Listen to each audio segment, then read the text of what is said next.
నమస్తే మిత్రులారా, welcome to AV news. నేను మీ కడారి శ్రీనివాస్. నేటి తరం దినపత్రికలో వస్తున్న వార్తలను మనం విశ్లేషించుకునే కార్యక్రమానికి శ్రీకారం చుట్టాం. వస్తున్న మీ అభిమానానికి కూడా కృతజ్ఞతలు.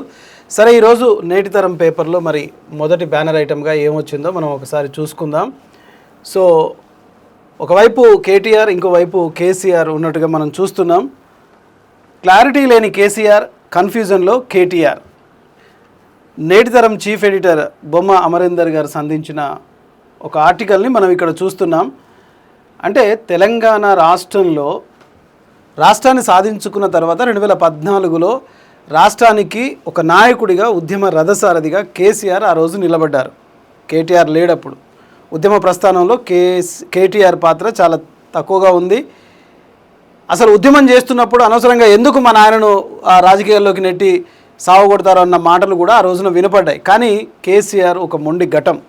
ఆయన అనుకున్నది చేస్తాడు, ఆయన ఏమనుకుంటే అది చేస్తాడు, ఒక మొండి పట్టుదల మనిషి అని తెలంగాణలో కేసీఆర్కి ఒక బలమైన పేరు అయితే ఉంది.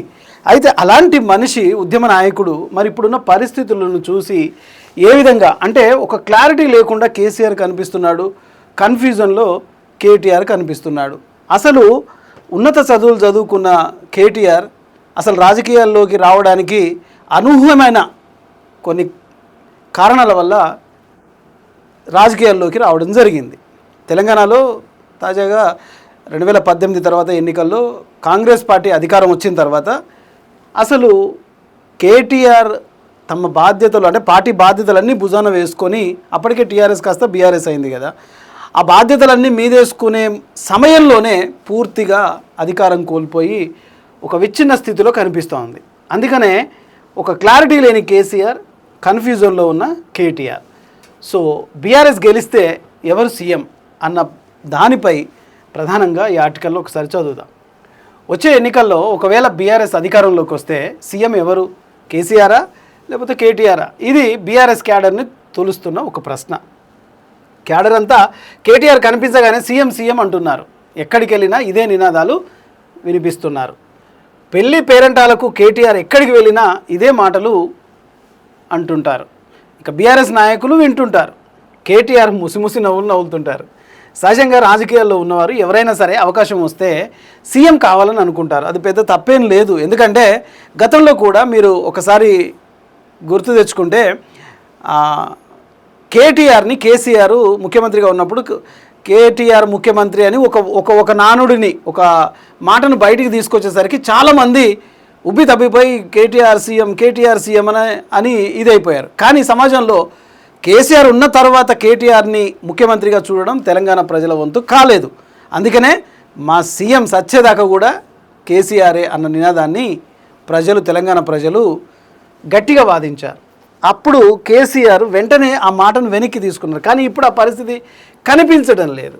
ఎందుకంటే క్లారిటీ లేకుండా కేసీఆర్ ఇప్పుడు కనిపిస్తున్నారు. సీఎం కావాలన్న కలను నెరవేర్చుకునేందుకు సకల ప్రయత్నాలు చేసేవారు ఉన్నారు. కష్టపడి సీఎంలు అయిన వారు కొన్ని దశాబ్దాల పాటు ఎదురు చూసి జనాన్ని నమ్మించి, ఒప్పించి, మెప్పించి గెలిచి సీఎం అయిన వాళ్ళు కూడా ఉన్నారు. కానీ సీఎం అయ్యే అవకాశాన్ని వదులుకొని, సీఎం కావాలన్న కోరికను దాచుకొని రాజకీయాలు చేసేవారు కూడా ఉన్నారు. నిజానికి రాజకీయ చాణుక్యం ఉన్న నాయకులు ఎవరు పదవులు వదులుకోరు. కానీ ఆవేశపూరిత రాజకీయాలు చేసేవారు మాత్రమే అలాంటి అవకాశాలు వదులుకుంటారు చేజేతులారా. అందులో వారి ప్రమేయం కూడా ఉండకపోవచ్చు. వచ్చిన అవకాశం చేజారి ఇబ్బందులు పడే పరిస్థితులు కూడా రావచ్చు. సరిగ్గా ఇలాంటి ఇబ్బందులు పడుతున్న నాయకుల్లో రాహుల్ గాంధీ ఒకరు కేంద్ర రాజకీయాల్లో స్పష్టంగా కనిపిస్తున్నారు. తెలంగాణ రాజకీయాల్లో కేటీ రామారావు ఉన్నారు. ఇద్దరు పెద్ద పదవుల కోసం ఎదురు చూస్తున్నారు. అవకాశం ఉన్ననాడు చేజార్చుకున్నారు. అసలు విషయం ఏంటంటే వచ్చే ఎన్నికల్లో ఒకవేళ బీఆర్ఎస్ అధికారంలోకి వస్తే సీఎం ఎవరు అనే ప్రశ్న మాత్రం అందరిలోనూ మెదళ్లను తొలుస్తున్న ప్రశ్న. ఇక సీఎం ఎవరు అనే దానిపై స్పష్టత క్యాడర్లో నిస్తేజంగా కనిపిస్తుంది. అంటే వాళ్ళ మనసులోనే అనుకుంటారు తప్ప నువ్వే మా సీఎం అని ఎవరు చెప్పలేకపోతున్నారు. ఎందుకు ఈ గందరగోళం, ఎవరి కోసం ఈ భయం అనేది ఒకసారి ఆలోచించాలి. గతంలోనే కేటీఆర్ను సీఎం చేయాలనుకొని విరమించుకున్న సందర్భం కూడా మనం తెలంగాణ చరిత్రలో మనం చూస్తున్నాం. కేసీఆర్ ఒకసారి నా కొడుకే సీఎం నేను తర్వాత అని అంటే ప్రజలు ఒప్పుకోలేదు. ఈసారి కూడా అదే పరిణామం ఎదురవుతుందా అన్న ప్రశ్నలు అయితే వస్తున్నాయి. అయితే మన సీఎం కేటీఆర్ అని నాయకులు పొగడతలతో ముంచెత్తుతుంటారు. అసలు బీఆర్ఎస్ అధికారంలోకి వస్తే సీఎం కేసీఆరా లేకపోతే కేటీఆరా అనేది స్పష్టం లేని నాయకత్వంలో ఇప్పుడున్న క్యాడర్ బీఆర్ఎస్ క్యాడర్ ఉంది అంటే అతిశయోక్తి కాదు. ఒకవేళ వచ్చే ఎన్నికల్లో బీఆర్ఎస్ గెలిస్తే ముందు కేసీఆర్ మాత్రమే సీఎం అవుతారు, కేటీఆర్ సీఎం కాలేరు. ఒకవేళ ఎన్నికల ముందు సీఎం కేసీఆరే అని చెప్పి గెలిచిన తర్వాత కేటీఆర్ని ఒకవేళ సీఎం చేస్తామంటే కూడా కాదని అనేవారు కూడా తెలంగాణలో ఎవరు లేరు. అయినా ఈ ముసుగులో గుద్దులాట ఎందుకు? ఏదో ఒకటి క్లారిటీగా చెప్పి బీఆర్ఎస్ రాజకీయాల్లోకి ప్రత్యక్షంగా కేటీఆరే సీఎం, బీఆర్ఎస్ పార్టీ ప్రెసిడెంట్ అని చెప్పేసి చెప్పొచ్చు కదా. ఈ దాగుడు మూతలు ఆడడం వల్ల ఎవరికి లాభం అవుతుంది? కేసీఆర్ సీఎం అంటే కొన్ని సీట్లు ఎక్కువగా వస్తాయి, కేటీఆర్ అంటే కొన్ని సీట్లు తక్కువగా వస్తాయనే పరిస్థితి ఏమీ లేదు కదా. కానీ ముందు స్పష్టత ప్రజలకు ఇవ్వాలి. ప్రజలు స్పష్టంగానే ఉన్నారు. కేటీఆర్ సీఎం అయినా సరే, కేసీఆర్ సీఎం అయినా సరే ఎవరు పెద్దగా దీనిపై కామెంట్ చేసేవారు లేరు. గతంలో కేటీఆర్ సీఎం అయ్యే అవకాశం వచ్చింది, క్యాడర్ కూడా కావాలని కోరింది. కానీ ప్రధాని మోడీ ఒప్పుకోలేదని కేటీఆర్ని సీఎం చేయలేదు. ఈ విషయం స్వయంగా ప్రధాని మోడీయే వెల్లడించారు. కేటీఆర్ను సీఎం చేయాలనుకుంటున్నాను, మీ ఆశీస్సులు కావాలని కేసీఆర్ కోరినట్లు ప్రధాని మోడీ ఆనాడు చెప్పారు. కేవలం మోడీ అంగీకరించలేదని కేటీఆర్ను పక్కన పెట్టేశారు. కేటీఆర్ని సీఎం చేయకుండా ఊరుకున్నారు. పైగా ఆ సమయంలోనే నాయకులంతా కేటీఆర్ సీఎం సీఎం సీఎం అంటుంటే కేసీఆర్ బెదిరించారు. ఏకంగా నాయకుల కాలు విరగొడతానని అన్నారు అన్నాడు. తాను ఇంకా 15 ఏళ్ల పాటు రాజకీయం చేయలేనా, నేను అప్పుడే వయసు మళ్ళిన వాడిని అయిపోయినా, ముసలోని అయిపోయినా, ఇంకా నా బకపానం అయినా సరే, నా ఒంట్లో నెత్తురుంది, నా ప్రాణం ఉన్నంత వరకు తెలంగాణ కోసం పోరాడతా అని కేసీఆర్ ఎప్పుడో చెప్పారు సభలలో. అయితే ప్రజలే కేసీఆర్ని వద్దనుకున్నారు, బీఆర్ఎస్ను ఓడించి కాంగ్రెస్ను గెలిపించుకున్నారు. ఇది వాస్తవం 2018 ఎన్నికల్లో. నిజానికి ఆనాడే కేటీఆర్ను సీఎం చేస్తే ఈ ఎన్నికల్లో ఆయన నాయకత్వానికి ఎదురు లేకపోయేది. కవిత పార్టీ మారే పరిస్థితి రాకుండా ఉండేది, పార్టీలో గందరగోళం తప్పేది, ఇంతటి భూకంపం పార్టీ చూడకుండా ఉండేది, పార్టీ చీలినంత పని కాకుండా ఉండేది. ఇవన్నీ కేసీఆర్ స్వయంకృత అపరాధాలు. ఇప్పటికీ స్పష్టం చేసే ధైర్యం లేక కేసీఆర్ లేదు. వచ్చే ఎన్నికల్లో పార్టీని గెలిపించండి, కేటీఆర్ను సీఎం చేయండి అని కేసీఆర్ చెప్పగలిగే ఆ శక్తి ఉందా కేసీఆర్కి? ఒకవేళ కవితే తాను సీఎం అని చెప్పగలుగుతున్నారు, ఎందుకంటే టీఆర్ఎస్ పార్టీ పెట్టుకుంది కదా తెలంగాణ రాష్ట్ర సేన. సో ఆమె పార్టీ అధినేతగా, పార్టీ అధ్యక్షురాలుగా తానే సీఎంను తెలంగాణకు నేనే అమ్మను, ఇక్కడి సామాజిక భౌగోళిక ప్రజల జీవన చరిత్ర నాకు పూర్తిగా తెలుసు, నేను ఉద్యమంలో పాల్గొన్నాను, మా నాయనతో కూడా నేను పనిచేశాను అనేది ఒక మాట ఆమె బహిరంగానే ధైర్యంగా చెప్పగలుగుతుంది. అయితే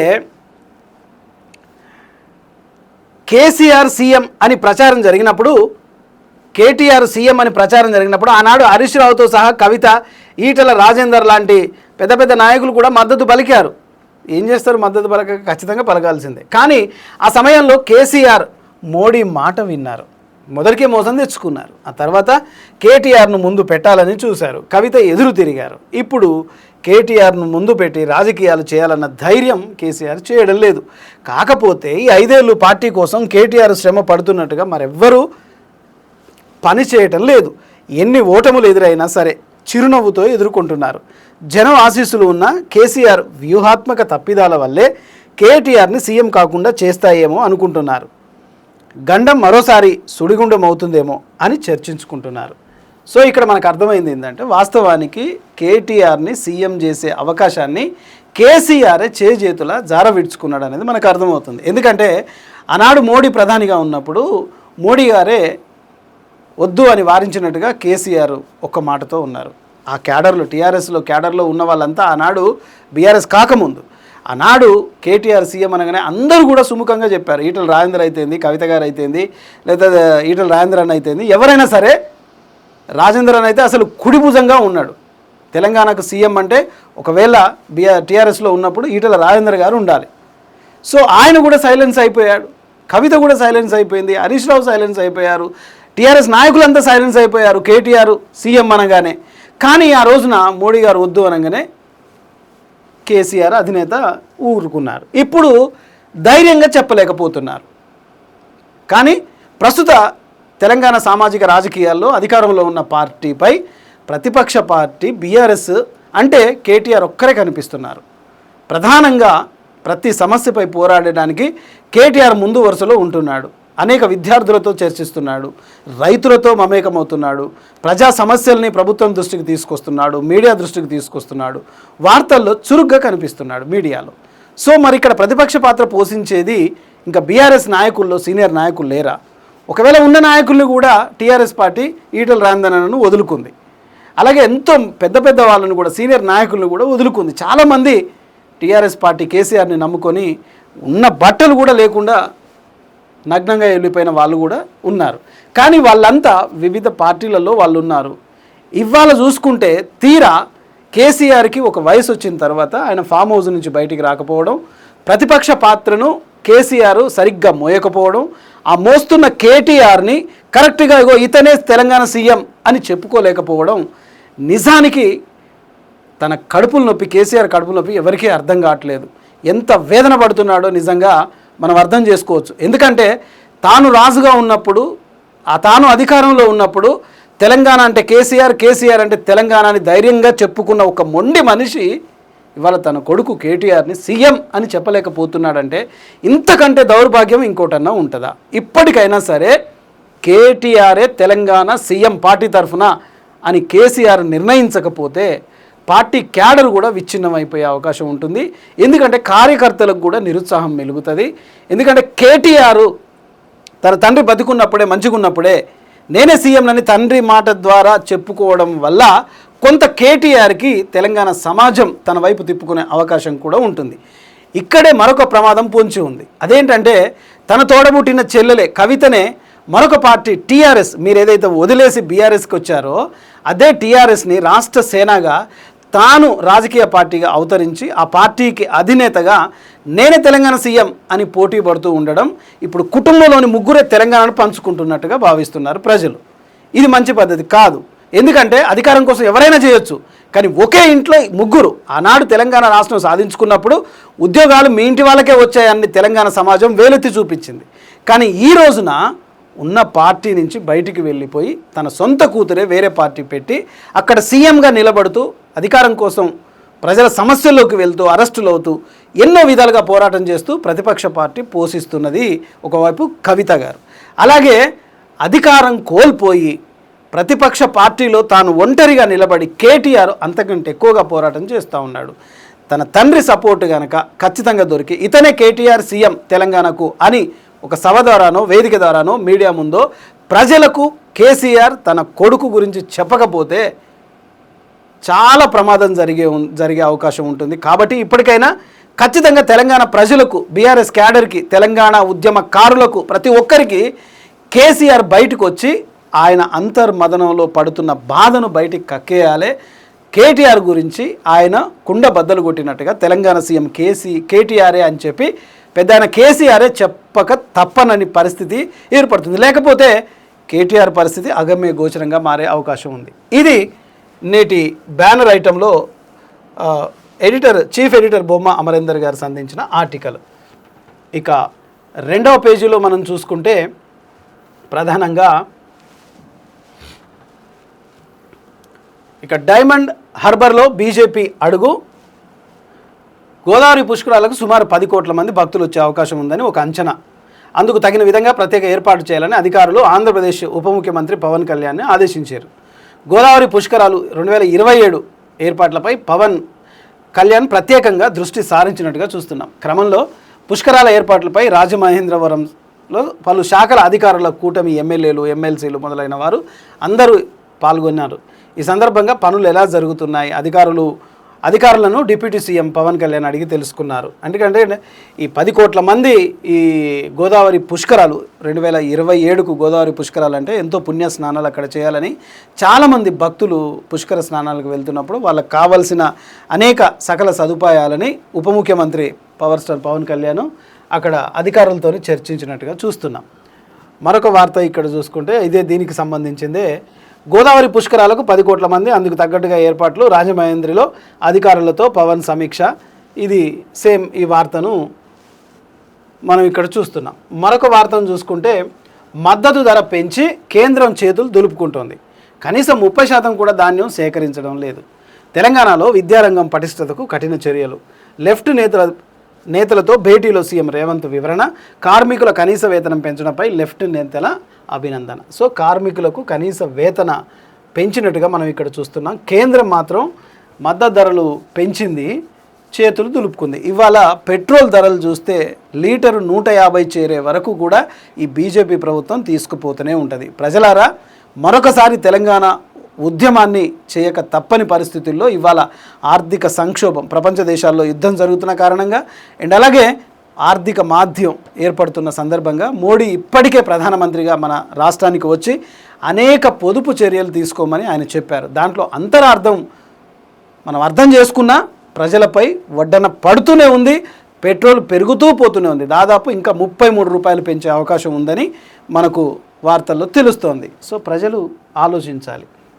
సో ఇక్కడ కూడా కేంద్ర ప్రభుత్వం ఖాళీ చేతులు దులుపుకుంటుంది, ధాన్యం కూడా తీసుకోవట్లేదని చెప్పేసి ఇక్కడ ముఖ్యమంత్రి లెఫ్ట్ నేతలతో మాట్లాడుతున్నట్టుగా ఒక వార్తను మనం చూస్తున్నాం.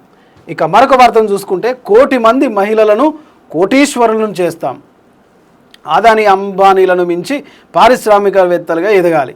మహిళా సంఘాల ఆధ్వర్యంలో స్థానిక మార్కెట్లు, సోలార్ పవర్, పెట్రోల్ బంకుల ఏర్పాటుతో ఎదగాలి. రుణ పరిమితి 5 లక్షల నుండి 10 లక్షల వరకు పెంచుతున్నాం. రైసు మిల్లులు, గోడౌన్లు, ప్లాస్టిక్ పార్కులు ఏర్పాటు చేయడం సహకారం. వర్చువల్గా 8,000 స్వయం సహాయక భవనాలకు శంకుస్థాపన. మహిళా సంఘాలతో నేరుగా మాట్లాడిన సీఎం రేవంత్ రెడ్డి. 1 కోటి మహిళను కోటీశ్వరులను చేస్తాం. డైలాగ్ బాగానే ఉంది, కానీ మరి ఆ 1 కోటి మంది మహిళలు ఎవరెవరో? మీ కాంగ్రెస్ కార్యకర్తల, లేకపోతే మీ మీ మీ అనుచర వర్గమేనా? అదే ఆలోచించుకోవాలి. ఎందుకంటే తెలంగాణను బంగారు తెలంగాణ చేస్తా, మొత్తం ఉద్యోగాలు ఇస్తా, కేజీ నుంచి పీజీ వరకు ఇస్తాని గతంలో కేసీఆర్ అన్న మాటలు ప్రజలు ఎవరెవరు ఏమన్నారని గుర్తుపెట్టుకుంటున్నారు. ఖచ్చితంగా మీరు చేయకపోతే కర్రు కాల్చి వాత పెట్టే అవకాశం కూడా ఖచ్చితంగా కనిపిస్తుంది. ఆలోచన మంచిదే. సోలారు, పెట్రోల్ బంకులు ఏర్పాటు చేయడం, 10 లక్షల వరకు రుణాలు పెంచుతున్నట్టు, రుణ పరిమితి, ఇదంతా డైలాగులు బాగానే ఉంది. కానీ 2034 వరకు 1 కోటి మందికి, అంటే దీర్ఘకాలిక ప్రణాళికతో. గతంలో మనం రేవంత్ రెడ్డి గారు ఒక మీటింగ్లో చూసినాం, నేను ఇంకా చాలా ఏళ్ళు సీఎంగా ఉంటానంటున్నారు. కానీ ఉన్న సీటు పోకుండా చూసుకోవడం అయితే తదుపరి ఇప్పుడు ప్రస్తుతం ఉన్న రాజకీయ పరిస్థితులు అలా ఉన్నాయి. అయితే 2034 నాటికి 1 కోటి మంది మహిళలను కోటీశ్వరం చేయడమే తమ అల్టిమేట్ టార్గెట్ అని సీఎం రేవంత్ రెడ్డి గట్టిగా ధీమా వ్యక్తం చేసిండు. వారు ఆర్థికంగా ఎదిగి ఆదాని అంబానీలను మించాలంటే తెలంగాణలో ఉన్న వనరులు ఏంటి, ఆర్థిక వనరులు ఏంటి, ఉత్పత్తి వినియోగం ఎట్లా ఉంది, ప్రజల జీవన పరిస్థితులు ఏంది, ఈ భౌగోళిక ముఖ చిత్రం ఏంది, ఇవన్నీ తెలుసుకోవాలి కదా. ఆశ బాగా మంచిదే, కానీ ఇప్పటికీ మీరు కోటీశ్వరులు చేయనక్కర్లేదు. వాళ్ళ బతుకును వాళ్ళని బతకనిస్తే చాలు, వాళ్ళ కష్టానికి సరైన రుణం దొరికితే చాలు. ఇవన్నీ రాజకీయంగా బాగానే ఉంటాయి, కానీ ఇంటుంటే ముద్దుగానే ఉంటాయి, కానీ చేస్తుంటేనే చాలా కష్టం అనిపిస్తుంది. ఇక మరొక వార్తను చూస్తున్నాం. లారీల సమస్యతో ధాన్యం తరలింపులో ఆలస్యం, తడిసిన ధాన్యం సైతం ప్రభుత్వం కొంటుంది. ప్రభుత్వ విప్ ఆది శ్రీనివాస్ వెల్లడి. రాష్ట్రంలో పండిన ధాన్యమంతా ప్రభుత్వం తప్పక కొనుగోలు చేస్తుందని ప్రభుత్వ విప్ ఆది శ్రీనివాస్ స్పష్టం చేశారు. లారీల కొరత వల్ల ధాన్యం తరలింపు ఆలస్యం అవుతుందని చెప్పారు. హైదరాబాద్లో నిర్వహించిన విలేకరులతో ఆయన మాట్లాడారు. మరి ఆ లారీల కొరత ఎందుకు వస్తుందో అంటే ఏదో ఒక కొరత రైతు దగ్గరికి వచ్చేసరికి ఏదో ఒక కొరత ఉంటుంది. అయితే బస్తాలన్నా ఉంటాయి, అయితే మద్దతు ధర అన్నా ఉండదు. రైతులకు మద్దతు ధర కాంగ్రెస్ ప్రభుత్వం కల్పించింది. బీజేపీ ప్రభుత్వానికి అంటే బీఆర్ఎస్ కంటే కాంగ్రెస్ ప్రభుత్వం రైతులకు మద్దతు ధర కల్పించింది. కానీ ఈ లారీల కొరత ఒకటి, దీన్ని కూడా సరి చేసుకోవాలి. ఇక మరొక వార్తను చూసుకుంటే దుర్భర పరిస్థితుల్లో తెలంగాణ రైతులు, అది ధాన్యం కొనుగోలుపై ప్రభుత్వాలు అబద్ధాలు. ఎన్సాన్పల్లి ఐకేపీ సెంటర్ సందర్శించిన హరీష్ రావు. అంటే మీరు వెళ్తూ ఈ అధికారులను కూడా తీసుకొని వెళ్తే బాగుంటుంది. అక్కడ వీళ్ళు చెప్పినట్టుందా, లేకపోతే వీళ్ళు చెప్పినట్టుందా, ఎవరు చెప్పినట్టుందో వాస్తవ పరిస్థితుల్ని కళ్ళకు కట్టినట్టుగా చూపిస్తే బాగుంటుంది. ఒకవైపు ఏమో కేంద్రం చేతులు దులుపుకుంది, మద్దతు ధర ప్రకటించి రాష్ట్రం కష్టపడుతోందని రాష్ట్ర ప్రభుత్వం చెప్తుంటే, ఇంకోవైపు ఏమో తెలంగాణ రైతులను పూర్తిగా దుర్భర పరిస్థితుల్లో నెట్టేసిందని హరీష్ రావు గారు ఒక ఎన్సాన్పల్లి ఐకేపీ సెంటర్ సందర్శించి ఆయన వరి ధాన్యం సిద్దిపేట ఎమ్మెల్యే హరీష్ రావు పరిశీలించారు. ఎన్సాన్పల్లి గ్రామంలో మాజీ మంత్రి మాట్లాడుతూ గతంలో ప్రభుత్వం ఉన్న ఇట్లాంటి దుర్భర పరిస్థితులు ఎదురు కాలేదని చెప్పుకొచ్చారు. గతంలో మా ప్రభుత్వం ఉన్నవాడంతే పొడిచి పడేసినాం, ఇప్పుడైతే ఆ దుర్భర పరిస్థితి ఉంది అని చెప్పేసి చూస్తున్నాం. సో ఏదైనా సరే ఏ ప్రభుత్వాలు అయినా రైతులకు పేరు చెప్పుకొని బతకాలి, రైతులను పేరు చెప్పుకొని పబ్బం గడపాలి. ఇక మరొక వార్తను చూసుకుంటే హైదరాబాద్కు మెట్రోకు భారీ ఆర్థిక ఊరట, 13.6 కోట్ల రుణ సదుపాయానికి ఒప్పందం. హైదరాబాద్ మెట్రో రైలుకు భారీ ఆర్థిక ఊరట చేకూరింది. Indian railway finance corporation Hyderabad metro కీలక రీఫైనాన్సింగ్ ఒప్పందం కుదుర్చుకుంది. ఈ సందర్భంగా 13.6 కోట్ల రుణ సదుపాయానికి సంబంధించిన ఒప్పందంపై సోమవారం ఢిల్లీలో సంతకాలు జరిగాయి. ఈ కార్యక్రమంలో పలువురు అంటే సీఎండి మనోజ్ కుమార్ దూబే, తెలంగాణ ప్రభుత్వ ప్రధాన కార్యదర్శి రామకృష్ణారావు పక్షంలో ఈ ఒప్పంద పత్రాలు జరిగినట్టున్నాయి. సో మెట్రో బాగానే ఉంది. ఇప్పుడు సర్వీసులు కూడా మెట్రో హైదరాబాద్కి మెట్రో విస్తరిస్తూ పోతుంది. అంటే మెట్రో నగరాల్లో పూర్తిగా ప్రజల జీవన పరిస్థితులు కూడా మారిపోతున్నాయి. రాకపోకల విషయంలో కూడా చాలా భారీ ఊరట లభిస్తుంది. ఇక ఇది మరొక వార్తను చూసుకుంటే బతికుంటే సహాయం సున్నా, చస్తే దక్కని కనీస మర్యాద, వ్యక్తి మృతదేహాన్ని మోసుకెళ్లిన ఘటన దారుణం. ఎక్స్ వేదికగా ప్రభుత్వంపై కేటీఆర్ విమర్శలు చేస్తున్నట్టుగా మనం ఇక్కడ చూస్తున్నాం. తెలంగాణ సీఎం రేవంత్ రెడ్డిపై బీఆర్ఎస్ వర్కింగ్ ప్రెసిడెంట్ మాజీ మంత్రి కల్వకుంట్ల తారక రామారావు తీవ్ర ఆగ్రహాన్ని వ్యక్తం చేసినట్టుగా చూస్తున్నాం. కాంగ్రెస్ పాలనలో తెలంగాణలో పరిస్థితి చాలా దారుణంగా దిగజారిపోయిందని, ఒక మృతదేహాన్ని కుటుంబ సభ్యులే భుజాలపై మోసుకెళ్లిన పరిస్థితికి ఇది ఏర్పడడం బాధాకరణమని ఆవేదన వ్యక్తం చేశారు. ఏం చేస్తాం, రాజకీయ నాయకులు 75 ఏళ్ళ స్వతంత్ర భారతదేశంలో ఇంకా ఒక శవాన్ని భుజాన మీద మోసుకుపోయే పరిస్థితి ఉంది అంటే మనం అందరం సిగ్గుపడాలి, ఆవేదన కాదు, ముందు సిగ్గుపడాలి. ఎందుకురా ఇలాంటి ప్రజాపాలనలో ఉన్నాము అని చెప్పేసి ఇది ఒకటి చూసుకోవాలి. ఇది ప్రధానంగా 2వ పేజీలో ఉన్నది. ఇక 3వ పేజీలో మనం ఒక్కసారి 3వ పేజీలో చూసుకుంటే ప్రధానంగా అదే బతికుంటే సహాయం సున్నా అంటూ 2వ పేజీ తర్వాయి భాగాన్ని ఇచ్చారు. అంటే ఇక్కడ మనం ఎక్స్ వేదికగా కేటీఆర్ దీని మీద కౌంటర్ ఇవ్వడం మనం చూస్తున్నాం. అయితే అదే మానవత్వం, అదే ప్రజల గౌరవాన్ని కాపాడే పాలన కాంగ్రెస్ ప్రభుత్వం ప్రచారం కోసం కోట్ల రూపాయలు ఖర్చు చేస్తోంది. ప్రజలకు అవసరమైన కనీస వసతులు అందించడంలో ఘోరంగా విఫలమైంది. పోస్టర్లు, సభలు, పర్యటనలు, హెలికాప్టర్లు, ప్రజల డబ్బును ఖర్చు చేస్తున్నారు. కానీ పేదలకు అవసరమైన ప్రాథమిక ఆరోగ్య సౌకర్యాల విషయంలో నిర్లక్ష్యం చూపుతున్నారు అని ఆగ్రహించారు. ఇవన్నీ రాజకీయ కక్ష సాధింపులు, విమర్శల, లేకపోతే ప్రచార హోరులోనే రేవంత్ రెడ్డి ప్రభుత్వం నిమగ్నం అయిపోయిందా? ప్రజల కష్టాలు పట్టించుకోరా? సమస్యలు ప్రభుత్వానికి కనిపించడం లేదా అంటూ ఆయన ఇదే కేసీఆర్ నాయకత్వంలో అయితే తెలంగాణ దేశానికి ఆదర్శంగా నిలిచింది అని కొంత రాజకీయ కామెంట్ని అయితే ఇక్కడ చేసినట్టుగా మనం చూస్తున్నాం. దుర్భర పరిస్థితుల్లో తెలంగాణ రైతులు ఉన్నట్టుగా మనం ఒకటి చూస్తున్నాం. ఇక ఇప్పటికే 12 లక్షల మెట్రిక్ టన్నుల ధాన్యం కొనుగోలు చేసిందని, ఇక పెట్రోల్ ధరల పెంపు అనేది ఒకసారి చూడండి. 2014లో 71 రూపాయ.41 ఉన్న లీటర్ పెట్రోల్ ధర, పెట్రోల్ అయితే విపరీతంగా వెళ్ళిపోతుంది. ఇది దాదాపు లీటరు 150 రూపాయలకు లీటర్ అయినా సరే ఆశ్చర్యపోనక్కర్లేదు. ఇప్పటికే డీజిల్ లీటరు 100 రూపాయలు దగ్గరికి చేరి 100 రూపాయలు అయినట్టుంది. సో ఒక్కసారి మీరు ఈ వీడియో కరెక్ట్గా వినండి. 2014లో 71.41 అంటే 71 రూపాయల 41 లీటర్ పెట్రోల్ ధర. మోదీ సర్కార్ 2026 నాటికి 102.12 పైసలు. 12 పైసలు ఎవరు తీసుకుంటున్నాడు? 12 పైసలు. ఇదంతా రాజకీయ దోపిడీ, ప్రజల నుంచి దోపిడీ. 12 పైసలు, 35 పైసలు, 45 పైసలు ఇస్తావా ఎవడన్నా? ఈ లావాదేవీలు జరుగుతాయా? ఈ 12 పైసలు, 2 పైసలు, 3 పైసలే కొన్ని కోట్ల రూపాయలు అవుతాయి. ఇదంతా దోపిడీ, ప్రజల నుంచి చేస్తున్న భారీ దోపిడీ గమనించాలి. 2 వారాల్లోపే పెట్రోల్ డీజిల్ ధరలు పెంచడం ఇది 4వసారి. రోజువారీ ఇంధన దోపిడీ ఇంకా ముగిసిపోలేదు. ఇది ఇంధన దోపిడీ కాదా? 71 రూపాయల 41 పైసా, 73 రూపాయల 43 పైసలు. ఎవరిస్తాడు 43 పైసలు? ఎక్కడి నుంచి తెచ్చేయాలా? ఏం కొట్టాలి? ఫోన్పే అందరూ డిజిటల్ పేమెంట్ చేస్తున్నారు. ఏం కొడతారు? 73 రూపాయల 41 పైసా అంటే 74 రూపాయలు కొట్టాల్సిందే. మరి మిగతా 60 పైసలు ఎక్కడ పోతున్నాయి? అవన్నీ ఎవరి అకౌంట్లో పోతున్నాయి? అర్థం చేసుకోవాలి. అయితే పెట్రోల్ డీజిల్ ధర 4వసారి పెరగడంతో ఈరోజు పెట్రోలు 3.90% పెరిగాయన్నారు. ప్రజల అవసరాల కంటే లాభానికే ప్రాధాన్యత ఇవ్వడం భాజపా నైజం. భాజపా ఇటు స్టేట్ గవర్నమెంటు ఏదైనా కేంద్ర ప్రభుత్వమే సంసారా అంటే రాష్ట్ర ప్రభుత్వం కూడా ఉంది ఆ పాపంలో.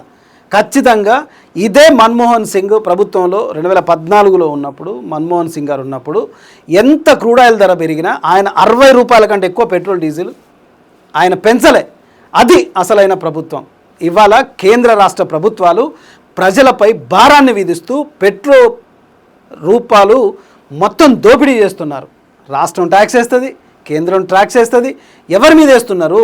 అవసరాల మీద. చిన్న చిన్న కూరగాయలు అమ్ముకునే బండ్లు, లేకపోతే టిఫిన్ సెంటర్ పెట్టుకునే బండ్లు, ఆఫీస్కి వెళ్ళాలనే తొందరలో బండ్లు తెచ్చుకునే వాళ్ళు, వీళ్లకు వచ్చిన జీతం పెట్రోల్కే సరిపోయాయి. ఆ మిగతా పైసలు వీళ్ళు కిరాయికే సరిపోయాయి. ఇక మెయింటెనెన్స్ ఏమవుతుంది? పిల్లల చదువులు ఏమవుతాయి?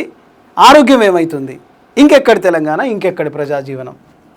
సో 1 లీటర్ పెట్రోల్పై దాదాపు ₹2.84, డీజిల్పై ₹2.86 ప్రభుత్వ రంగ చమురు సంస్థలు పెంచాయి.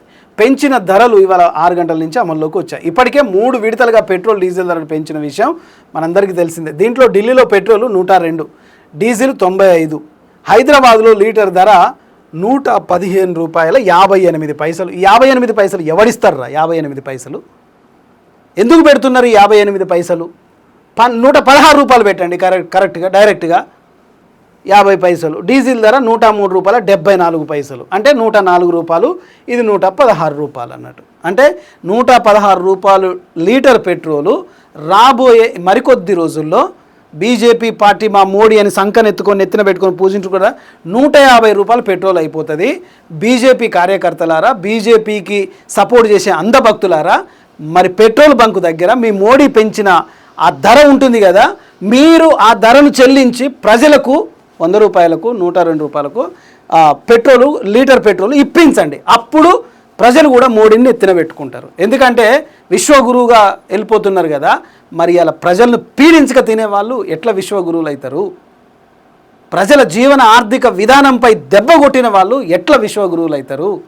ఒకసారి మీరే ఆలోచించుకోండి. రోజు రోజు ఆర్థిక సంక్షోభం రాబోతుంది. ఇది. ఇక మరొక వార్తను చూసుకుంటే పలు ప్రాంతాల్లో ఈదురుగాలులు, వర్షం, రోహిణి ప్రవేశంతో మండుటెండలు మరింత తీవ్రం. నిజానికి ఈ కాలాలు ఏవైతే ఉన్నాయో అవి కూడా శృతి తప్పుతున్నాయి. ఇక రోహిణి కాలంలో ఎండలు అయితే బాగా కొడతాయి, మరి విపరీతంగా కొడతాయి. కానీ మనం నిన్న సాయంత్రం చూసినాం కొన్ని చోట్ల వర్షాలు పడ్డాయి. హైదరాబాద్లో కూడా అక్కడక్కడ సికింద్రాబాద్లో కొన్ని చినుకులు పడ్డాయి. ఎండే వర్షమే 4 చినుకులు పడ్డాయి, బంద్ అయిపోయినాయి. ఇప్పటికే పూర్తిగా హైదరాబాద్లో సగం నగరాల్లో బోర్లన్నీ ఎండిపోయినాయి. రైట్. మరొక వార్తను చూస్తున్నాం. పలు ప్రాంతాల్లో ఈదురుగాలులు, వర్షం, రోహిణి ప్రవేశంతో మండుటెండలు మరింత తీవ్రంగా ఉన్నట్టు కనిపిస్తోంది. తెలంగాణలో పలు ప్రాంతాల్లో వర్షం కురిసింది. హైదరాబాద్లోని వనస్థలిపురం, హైతనగర్, పెద్దంబర్పేట ప్రాంతాల్లో ఉరుములు మెరుపులతో కూడిన ఒక మోస్తారు వర్షం నిన్న కనిపించింది. ఇక గట్కేసర్లో వడగళ్ల వర్షం కురిసింది. మెదక్, సూర్యాపేట జిల్లాల్లో వర్షం కురిసింది. దీంతో ఎండల తీవ్రతతో ఉక్కిరిబిక్కిరి అవుతున్న ప్రజలకు కాస్త ఉపశమనం కలిగింది. మెదక్ పట్టణంలో ఈదురుగాలులు ఎక్కడెక్కడ నిన్న వర్షం పడ్డదో అదంతా ఇక్కడ మనం చూస్తున్నాం. కానీ రోహిణి ప్రవేశించింది కాబట్టి రోహిణి కార్తెలో కొద్దిగా ఎండల ప్రభావం ఎక్కువగా కనిపిస్తుంది. సో ఇది. ఇక మరొక వార్తను చూసుకుంటే అన్నీ మొదటి పేజీ, రెండో పేజీ తర్వాయి భాగం చూస్తున్నాం. తాజ్మహల్ సందర్శించిన మార్కోబియా గంటన్నర పాటు అక్కడ గడిపిన రూబియో జంట. అమెరికా విదేశాంగ మంత్రి మార్కో రూబియో తాజ్మహల్ అందానికి ఫిదా అయ్యారు. భారత పర్యటనలో భాగంగా ఆగ్రాలోని తాజ్మహల్ను కొద్దిసేపటి క్రితం ఆయన సందర్శించారు. ఆయనతో పాటు భార్య జెనెట్ రూబియో, భారత్లోని అమెరికా రాయబారి సెర్జియో గోర్ కూడా తాజ్మహల్ని సందర్శించారు. ఈ నేపథ్యంలో తాజ్ వద్ద కట్టుదిట్టమైన భద్రత ఏర్పాటు చేశారు. ఇది ప్రస్తుతంగా 3వ పేజీలో మనకు కనిపిస్తుంది. ఇక 4వ పేజీలో మనం ఒకసారి చూసుకుంటే ప్రణాళికాబద్ధంగా నాలాల అభివృద్ధితో ముంపు రహిత నియోజకవర్గం గంపల బస్తీలో నాలా పనుల పరిశీలన. అధికారులపై ఎమ్మెల్యే కేపీ వివేకానంద్ ఆగ్రహాన్ని వ్యక్తం చేస్తున్నట్టుగా చూస్తున్నాం. సో తన నియోజకవర్గంలో ఈ ప్రణాళికాబద్ధంగా నాలాల అభివృద్ధి చేస్తున్నట్టుగా ఇక్కడ ఎమ్మెల్యే గారిది మనం చూస్తున్నాం. ఇక హెర్నియా క్లిష్టమైన శస్త్రచికిత్స విజయవంతం. Doctor Annapurna superintendent. So Siddipet, Gajwel జిల్లా ప్రాంతాల్లో రంగారెడ్డి జిల్లాకు చెందిన చింతల చెరువు గ్రామానికి చెందిన 29 ఏళ్ల అశ్విని అనే యువతి తీవ్రమైన ఇన్ఫిజిలేషన్ హెర్నియా సమస్యతో బాధపడుతూ అత్యవసర పరిస్థితుల్లో గజ్వేల్ జిల్లా ఆసుపత్రికి చేరుకున్నారు. పేగులకు సంబంధించిన రక్త ప్రసరణ ఆగిపోవడంతో గ్యాంగ్రీన్ వచ్చే ప్రమాదం ఉన్న నేపథ్యంలో వైద్య సిబ్బంది వెంటనే స్పందించి అత్యవసర శస్త్రచికిత్సను నిర్వహించారు. ఈ సందర్భంగా డాక్టర్ అన్నపూర్ణ మాట్లాడుతూ హెర్నియాతో బాధపడుతున్న క్లిష్టమైన శస్త్రచికిత్స ద్వారా పేగులు దెబ్బతినకుండా వైద్యులు కాపాడగలిగారు అంటూ ఒక మంచి కార్యక్రమం చేశారు కాబట్టి వైద్యులకు నిజంగా మనం అందరం కృతజ్ఞతలు చెప్పాల్సిందే. ఇక మరొక వార్తను చూసుకుంటే రైతు వెంటే బీజేపీ చివరి గింజ కొనే వరకు పోరాటం. ఈటెల రాజేందర్ అన్న వరంగల్లో రేవంత్ రెడ్డి చెప్పిన రైతు న్యాయం ఎక్కడుంది? గజ్వేల్ ఎమ్మెల్యే ప్రతిపక్ష నాయకుడు కేసీఆర్ రైతులకు బేడీలు వేసిన చరిత్ర ఆయనది. బీజేపీ రాష్ట్ర అధ్యక్షులు ఎన్ రామచంద్రరావు. ఇదంతా హాస్యాస్పదంగా కానీ అందరే మొత్తానికైతే ఏంటంటే గజ్వేల్ ఎమ్మెల్యే ప్రతిపక్ష నాయకుడు కేసీఆర్ రైతులకు బేడీలు వేసిన చరిత్ర కలిగిన వ్యక్తి అని, కాంగ్రెస్ ప్రభుత్వం కూడా రైతులను మోసం చేస్తుందని బీజేపీ రాష్ట్ర అధ్యక్షులు ఎన్ రామచంద్రరావు తీవ్రమైన విమర్శలు చేశారు. ఇద్దరూ రైతు ద్రోహులే. మరి బీజేపీ ప్రభుత్వం రైతు బంధువా ఏమన్నా? మొత్తానికి రైతులను మోసం చేస్తుంది, రైతులను ఆగం చేస్తుంది అని బీజేపీ చెప్పుకొస్తుంది. బీజేపీ పాలిత ప్రాంతాల్లో ఎట్లాంటి నేరాలు ఘోరాలు జరుగుతున్నాయి. తెలంగాణ రాష్ట్రంలో పెట్రోల్ ఎంత పెరగకపోయింది, వీటి గురించి ఎవ్వరు మాట్లాడరు. రైతు ఎందుకంటే ఎగ్జాంపుల్ ఉదాహరణ వస్తువుగా రైతు దొరుకుతాడు కాబట్టి రైతు మీదనే పొద్దున్న లేస్తే. ఇక మరొక వార్తను మనం చూస్తున్నాం. కాల్చొద్దు కలియ దున్నాలి, వరి కొయ్యలకు నిప్పు పెడితే అన్ని విధాల నష్టం, గడ్డిని సేంద్రియ ఎరువుగా మారిస్తే సిరుల పంట. ఎస్ఐ రవికాంతరావు. వ్యవసాయం గురించి ఎస్ఐ గారు మాట్లాడుతున్నారు ఏంది ఇది అంటే, వరి కోత తర్వాత చాలామంది రైతులు పొలాల్లో పంట వ్యర్థాలను తగలబెడుతున్నారు. ఇట్లా తగలబెట్టొద్దు అని తోగుట ఎస్ఐ రవికాంత్ మీడియా సమావేశంలో ఆయన చెప్తున్నారు.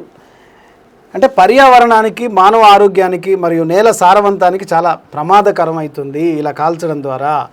వరి వ్యర్థాలను కాల్చడం వల్ల హానికరమైన పొగ, గాలి కాలుష్యం కూడా, విషవాయువులు తయారయ్యే అవకాశం ఉంటుంది గాలిలో. కాబట్టి దీనివల్ల పిల్లలు, వృద్ధులు, జంతువులకు కూడా సంబంధిత వ్యాధులు, శ్వాసకోశ సంబంధిత వ్యాధులు కలుగుతాయి. ఇది నేలలో ఉండే సహజమైన పోషకాలను కూడా తగ్గిస్తుంది, భవిష్యత్ పంట దిగుబడిని కూడా ప్రభావితం చేస్తుంది. ఇలా వరి కోసిన తర్వాత వరి పొలాలను తగలబెట్టడం మంచి పద్ధతి కాదు అని చెప్పేసి అయితే ఇక్కడ ఎస్ఐ గారు చెప్తున్నట్టుగా చూస్తుంది. ఎస్ఐ గారు చెప్పడమే కాదు, మనం కూడా ఖచ్చితంగా వరి పొలాలు కోసిన తర్వాత వరి పొలాలను ఈ చిన్న చిన్న మొక్క అవి కోసిన వాటిని తగలబెట్టొద్దు, మనం నానబెట్టేసి దున్తే అవన్నీ మళ్ళీ ఎరువుగా మారే అవకాశం ఉంటుంది కాబట్టి ఆ విధంగా చేసుకోవాలి. రైట్, మరొక వార్తను చూసుకున్నాం. పెట్రోల్ ధరలు తగ్గించాలంటే మైనంపల్లి ఆధ్వర్యంలో మోడీ దిష్టిబొమ్మ దగ్ధం. పెట్రోల్ ధరలు తగ్గించాలంటే మైనంపల్లి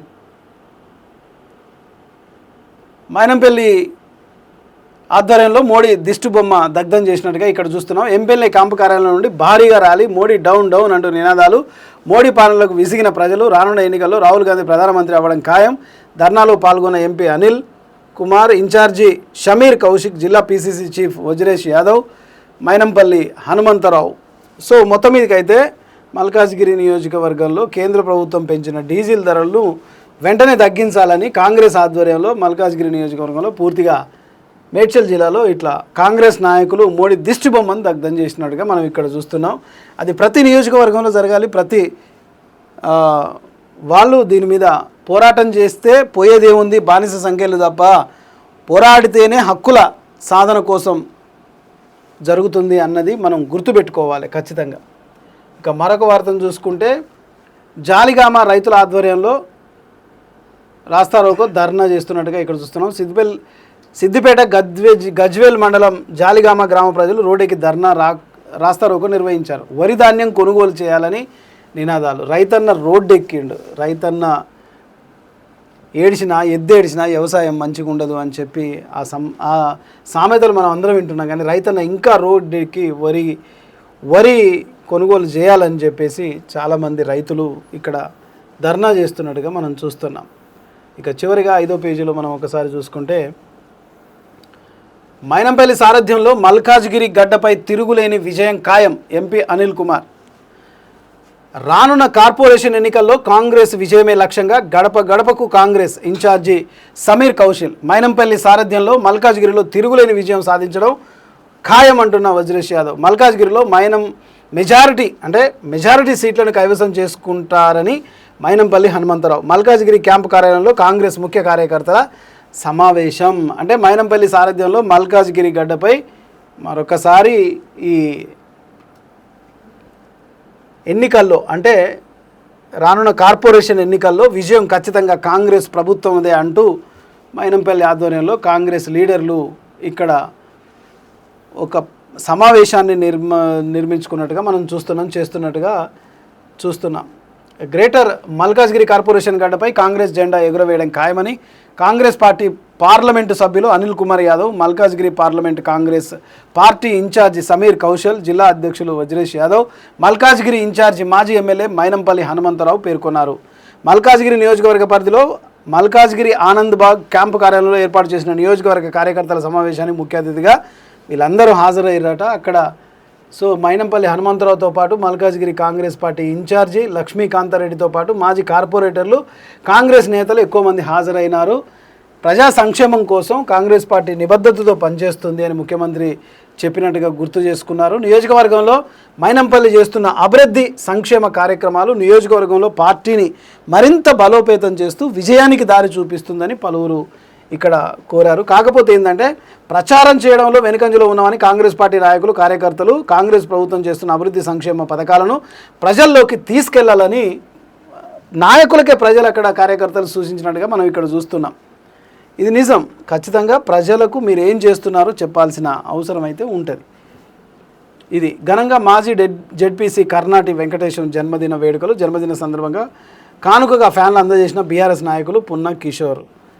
రైట్, సంతోషం. అక్కారం గ్రామ రైతుల ఆవేదన, కొనుగోలు కేంద్రాలు లేక ఒడ్లు నిలువబెట్టి ఇంకా వర్షాలు రాబోయే సమయం ఉంటుంది కాబట్టి ఎప్పుడు వర్షాలు పడతాయో తెలియదు. ఈ కాలాలు మారుతున్నప్పుడు ఇంకా ఒడ్లు కొనండి అంటూ రైతన్న ఆవేదన. కొందరు రోడ్లు ఎక్కితే, కొందరు మార్కెట్లో ఒడ్ల కుప్పలు పోసుకొని ఇట్లా నిలువబెట్టుకొని ఎదురు చూస్తుంటే రైతులను ఆదుకోవాల్సిన అవసరం అయితే ప్రభుత్వం అయితే ఉంది.